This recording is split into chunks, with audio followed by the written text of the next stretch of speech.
안녕하세요. 코인생존기의 차르입니다. 오늘은 또 사실 장세가 장세인 만큼 진지하게 좀 현재 상황을 보려고 해요. 거의 뭐 진중권이라고 할 수 있죠. 하면 안 되지. 네.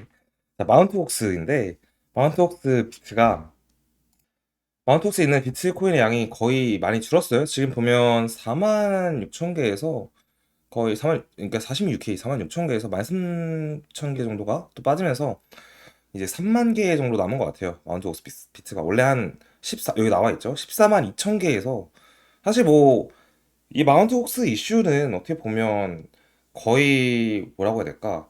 비트코인의 최후의 보스? 악재의 보스 같은 느낌이었는데 사실상 이게 풀려도 시장엔 별 영향이 없었다. OTC로 거래가 됐고 시장에 영향이 없게 잘 팔렸다라고 볼 수 있을 것 같습니다. 이게 뭐냐면은 정확히 2014년도에는요 바이낸스랑 이런 게 없었고 어피트도 없었고 일본에 있는 마운트웍스라는 비트코인 거래소가 전 세계에서 가장 큰 거래소였어요. 근데 그 거래소가 해킹을 당하면서 비트코인이 해킹을 당하고 이용자들의 비트코인이 좀 빠져나갑니다. 그때 비트코인의 가격은 뭐 거의 엄청 쌌죠. 한 얼마지? 기억이 잘 안 나는데 하여튼 차트 보면 나옵니다. 이따 같이 봐봐요. 근데 그게 빠져나오고 해커의 물량의 일부를 찾은 게 14만 2천 개예요. 14만 2천 개면 비트코인이 엄청 많은 거잖아요. 지금으로는.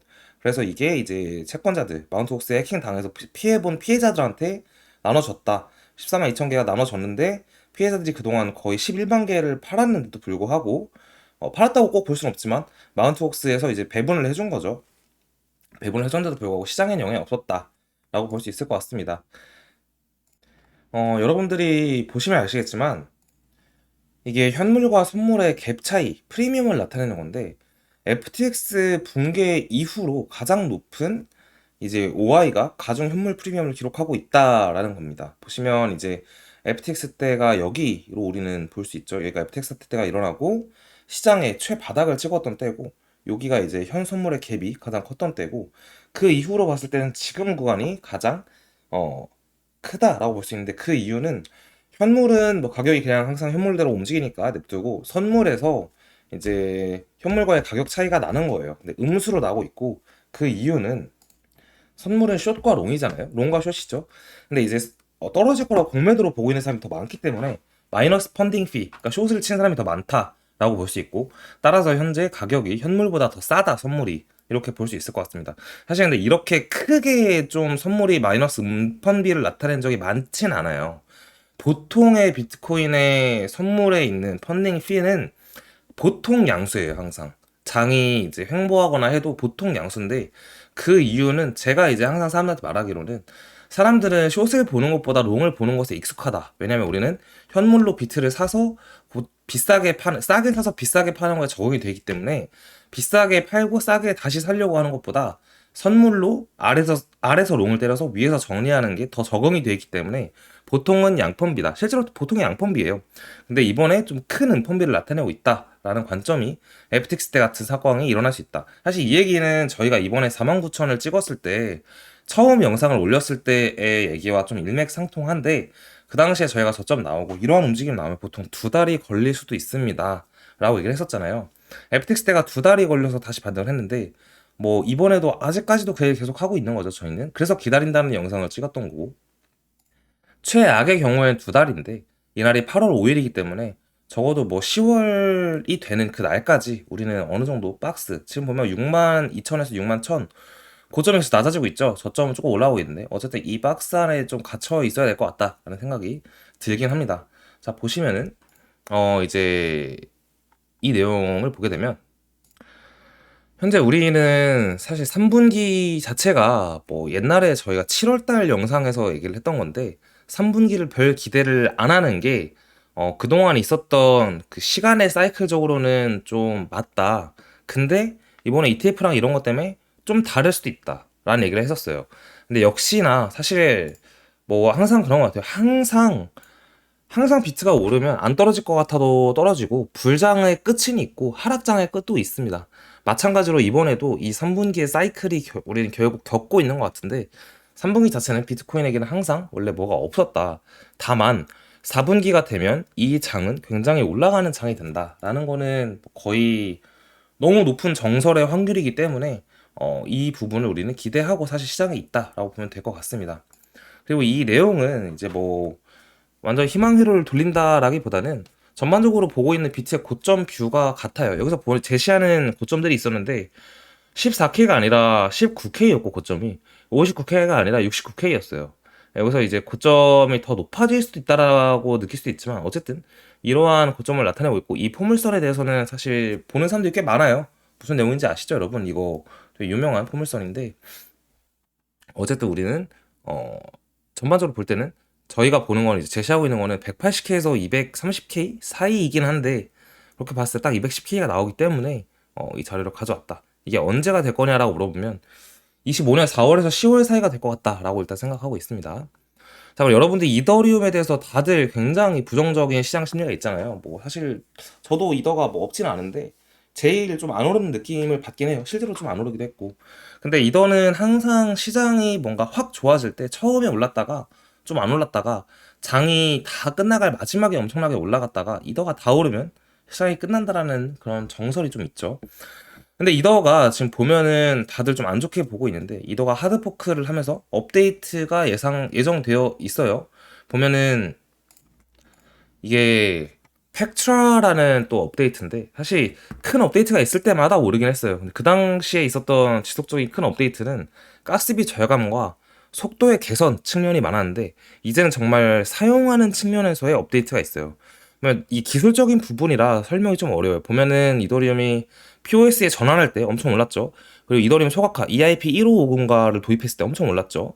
이런 식으로 계속 올랐었는데 이번에는 계정 추상화라고 어카운트 이게 앱스트랙션이라고 하는데 이게 되게 좀 해외에서는 핫했던 내용이긴 해요. 이게 22년 아마 8월 달에 나왔던 얘기일 거예요, 제가 알기로는. 근데 그게 이제 돌고 돌아서 아마 기술적으로 구현을 하려고 하는 것 같습니다. 그래서 스마트 계약 개혁정을 통해 대부분의 디파이 DApp과 상호작용이 번거롭기 때문에 뭐 에어드랍 놓치는 경우도 많았고 약간 어려운 부분이 많았는데 이제는 좀 이러한 부분들을 개선할 수 있는 업데이트가 크게 있는데 이게 내년 1분기에 다가온다. 그래서 이더리움은 일단 내년 1분기에는 호재가 있다라고 우리는 볼 수 있을 것 같습니다. 그리고 이거는 독스라는 코인인데 뭐 여러분들 시바이누나 저기 뭐야 도지나 뭐 해가지고 밈 코인이 계속 있었잖아요. 특히 게로 있었고 지금은 트론에서 만든 썬도그가 좀 또 핫해요. 근데 이게 텔레그램이 만든 코인이 톤이라는 체인이잖아요. 이더리움처럼 체인인데 바이낸스에서 최근에 NOT, 낫코인이랑 바나나 코인 등등 해가지고 톤 체인 쪽을 좀 밀어주고 있는 느낌이 강하게 들긴 해요. 그 이유는 사실 뭐 모든 거래소는 당연히 회사의 영업이익이 먼저고 그 영업이익은 거래량에서 나오는데 또 거래량은 실제로 얼마나 많은 사람들이 관심을 가지냐에서 거래에 나오는 것 같아요. 아니면 뭐 오르면 사실 거래에 다 나오죠. 가격이 오르면. 근데 일단 독스를 보면 실제 이 독스 봇을 사용한 사람이 5,100만 명이에요. 그리고 독스의 커뮤니티가 1,600만 명인데 전 사실 이런 숫자는 처음 봐요. 이 독스의 가격이 오르고 내린다를 떠나서 애초에 이렇게나 많은 사람을 확보하고 시작을 하는 거기 때문에 바로 의미가 있다라고 보는 거죠. 그래서 바이낸스에 상장을 이제 한다고 나와 있고 저 뭐야 바이비트에는 23일 날 상장을 한다고 나와 있습니다. 바이비트가 먼저 상장을 해요. 그래서 저는 이거에 대해서 좀 알 필요가 있다. 우리는 어느 정도 트렌드를 아는 건 중요하니까. 텔레그램을 사용하는 사람들이라면은 모두가 받을 수 있습니다. 이 독스 받는 방법을 아마 네이버에 치시면 나올 것 같아요. 그래서 독스를 받고 뭐 바이비트로 보내시거나 바이낸스로 보내도 되고 없는 사람 뭐 관심 있는 사람들은 이걸 뭐 사서 매매를 해도 되고. 근데 이제 지금 트렌드가 독스가 좀 트렌드가 될 것 같다 한번 밈코인의 한 번의 대상이 되지 않을까 그런 생각을 한다 말씀드리려고 영상 찍었습니다. 자 그러면 차트 볼게요. 네, 비트 차트를 먼저 보고 계시는데요. 비트 차트 보면은 지금 요 다홍색 선 이 안에서 우리는 약간 갇혀 있긴 합니다. 사실 어제도 살짝 뚫어주나 했는데 결국은 이제 이거를 일봉에서 뚫지 못하고 내려온 상황이고 현재는 또 다시 일봉이 위로 올라가고 있는 그런 상황인데 이 내용 자체가 삼각 수렴을 하고 있다라고 볼 수 있을 것 같고 4시간 봉에서도 우리는 거의 고점이 낮아지고 있고 저점은 올라가고 있다라고 볼 수 있는데 여기서 약간의 트랩으로 트릭을 약간 주면서 만약에 올라간다면 확 고점을 높여서 63K까지 올라가줘야 그리고 좀 안정권에 이제 진짜 상승을 볼 수 있다라고 볼 수 있을 것 같고요. 약간의 크랙 플레이 같은 느낌으로 5역 이 구간 5만 1000 구간에서 혹은 5만 3000 중반 구간 저번에 얘기 드리긴 했는데 요 구간까지도 우리는 한 번은 다시 방문할 수도 있습니다. 그렇다면 여기서 패닉에 빠지지 말고 아 그냥 역시나 2달 걸리나 보다라고 생각을 하고 그냥 좀 평온하게 마음을 먹는 게 나을 것 같고, 만약에 이 아래로 구간이 떨어져 버린다면 10월 달에 시장을 다시 보는 게 정신적으로 도움이 되지 않을까 그런 생각이 듭니다. 그것보다 위로 올라가 버리면 오히려 이제 생각보다는 빨리 장이 반등하는구나 라고 생각을 하는 게 좋겠죠. 그렇게 생각할 수 있을 것 같고, 전반적인 매크로 추세는 달러 인덱스만 보더라도 달러가 이제 약세로 완전히 돌아섰고요. 이제 나스닥 같은 경우에도 저번에 엔캐리 트레이드 때문에 엔화 이제 금리 인상 때문에 쫙 떨어졌다가 불반등을 해서 사실 신고점을 다시 갈 수 있냐 없냐에 대한 얘기가 나오고 있는데, 아마 대선이랑 여러 가지 유동성 정책 때문에 나스닥도 신고점을 갈 가능성이 있지 않나 이제 그런 생각을 하고 있습니다. 그리고 금 같은 경우도 먼저 신고점을 가서 지속적으로 강세를 보이고 있기 때문에 아마 결국에는 이제 비트코인도 가격을 따라서 오를 텐데, 항상 따라서 나중에 결국에 올랐어요. 근데 그 전에 과정이 지금 좀 힘든 과정에 우리가 놓여져 있다. 이렇게 생각을 하면 될 것 같습니다. 여기까지 하고 영상 마무리하도록 할게요.